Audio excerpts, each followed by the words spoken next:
Esse livro aqui conta o relato de um menino de 12 anos que foi levado ao psicólogo por conta de alguns comportamentos bastante complicados. Na verdade, comportamentos violentos que envolviam maltratar os animais da propriedade rural em que ele vivia com a família dele. No livro, fala que ele chegou até mesmo a colocar fogo em um monte de feno embaixo de uma vaca. E ele não causou problema somente aos animais, mas também a outras pessoas, inclusive crianças. Ele chegou inclusive a saltar um trator de cima de um morro para passar por cima de um grupo de crianças que estavam brincando. Felizmente, nada aconteceu com elas. E eu vou colocar aí na tela essa imagem. E esse foi o desenho, de uma árvore que esse menino fez durante um dos atendimentos. Como vocês podem ver aí na tela, tem vários ramos pontudos. As folhas também seguem esse mesmo padrão, que na verdade nem parecem folhas, Parece mais com espinhos. E o tronco a mesma coisa. Tem esse formato pontiagudo, parecendo mais um espinho gigante. E quando você olha para esse desenho, você tem uma sensação. Ele comunica algo. É quase como se ele dissesse: não chegue perto de mim, senão você vai se machucar. É como se essa árvore deixasse bem claro que qualquer um que se aproximar minimamente irá sofrer consequências não muito agradáveis. E esse livro aqui traz vários relatos assim. Se você quiser adquirir ele, eu vou deixar o link aí na descrição.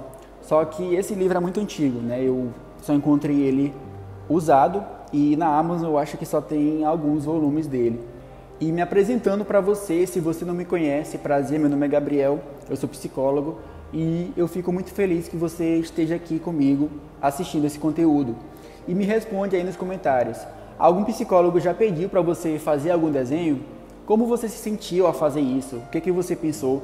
Deixa aí o seu relato nos comentários, porque nesse vídeo a gente vai conversar um pouco sobre por que nós psicólogos pedimos para alguém desenhar uma árvore, uma casa, uma pessoa, qual é a lógica por trás disso. Se vocês lembrarem bem lá dos livros de história, do ensino fundamental, ou se você já foi em alguma caverna por aí, você deve saber que os seres humanos, desde muito tempo, usavam os desenhos para se comunicar, para falar dos seus sentimentos, para expressar as suas ações, antes mesmo de surgir a escrita.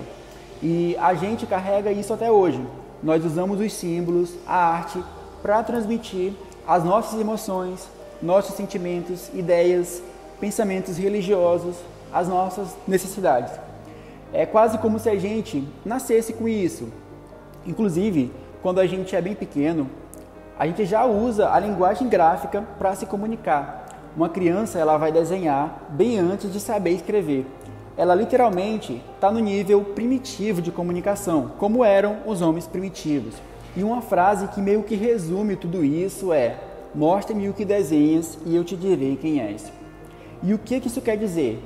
Todos nós criamos, seja escrevendo, desenhando, esculpindo, usando a massinha de modelar. Tudo isso é como se fosse uma porta que nos permitisse acessar os lugares mais profundos e escondidos dentro de nós, como se fosse uma escada para baixo de um porão.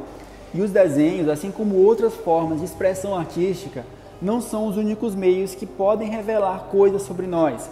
Todos os nossos atos, tudo que a gente faz, os nossos gestos, as nossas percepções, sentimentos, escolhas, palavras, ou até mesmo os nossos atos motores, Nossos movimentos corporais. Tudo isso, de alguma forma, revela a marca da nossa personalidade. Então, se você anda de forma orgulhosa, constrangida, alegre, tímida, até mesmo a forma como você martela um prego, se é de forma confiante, impaciente, irritada, o jeito que você faz o laço do seu sapato, se você apoia o seu pé em uma calçada ou se você abaixa no chão para fazer isso. Todas essas pequenas atitudes, que parecem muito simples ou bobas, refletem algum lado da nossa personalidade. E é aí que entra a parte interessante dos desenhos, porque é neles que ficam gravadas essas formas de funcionar de cada um de nós. É como são impressas as atividades psicomotoras de uma pessoa no papel. Então, uma linha pode ser desenhada de maneira firme, ou tímida, incerta, audaciosa, ou até mesmo agressiva. Os elementos que alguém escolhe para fazer parte do desenho podem revelar como ela vê a si mesma ou até mesmo como ela enxerga as pessoas da família dela, os amigos dela. Isso porque a parte inconsciente da nossa mente, ela usa símbolos. Mas que símbolos são esses?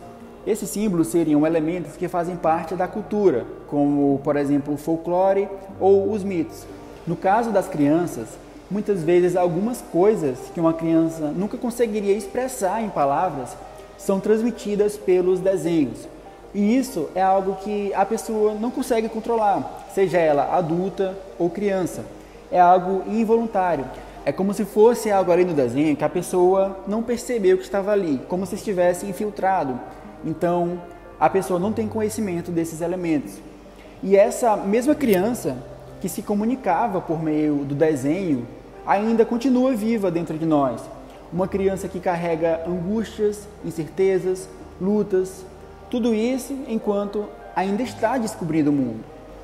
A forma como nós nos comunicamos uns com os outros é principalmente por meio da fala, das palavras.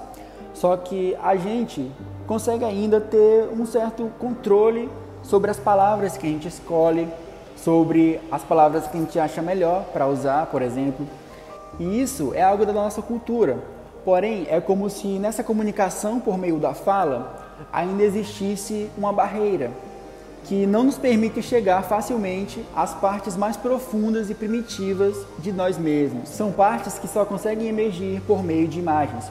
E como essas partes mais profundas chegam até a superfície por meio de símbolos, quando você se envolve em alguma atividade artística, seja o desenho, a pintura, a escultura, esses elementos lá das profundezas acabam surgindo, porque a arte ela não vai atrás das coisas que estão na superfície. Ela vai buscar as coisas que estão lá nas profundezas, nos níveis mais primitivos do ser humano. É como se ela fosse visitar aquele homem das cavernas. Essas obras que estão aparecendo aí na tela são do artista Van Gogh. E você pode ver que ele usava cores extremamente vivas, brilhantes e até mesmo cores discordantes. E se você procurar saber um pouco sobre a vida desse artista, vai perceber que os seus quadros expressavam justamente o que ele vivia, que eram emoções turbulentas, uma agitação emocional tão grande que parecia uma profecia, a profecia de que ele estava no caminho de um colapso mental. E esse é apenas um exemplo de que nós não desenhamos aquilo que nós vemos, mas nós desenhamos aquilo que nós sentimos. E é por isso que os desenhos são um instrumento muito poderoso na psicoterapia, já que eles ajudam o paciente a expressar de outras formas, além das palavras, e a abordar questões de uma maneira até mesmo menos dolorosa. E se você deseja iniciar um processo de psicoterapia, quer saber como é que funciona o meu trabalho, eu vou deixar aqui na descrição os meus contatos, caso você queira fazer uma primeira sessão de psicoterapia online, e até o próximo vídeo.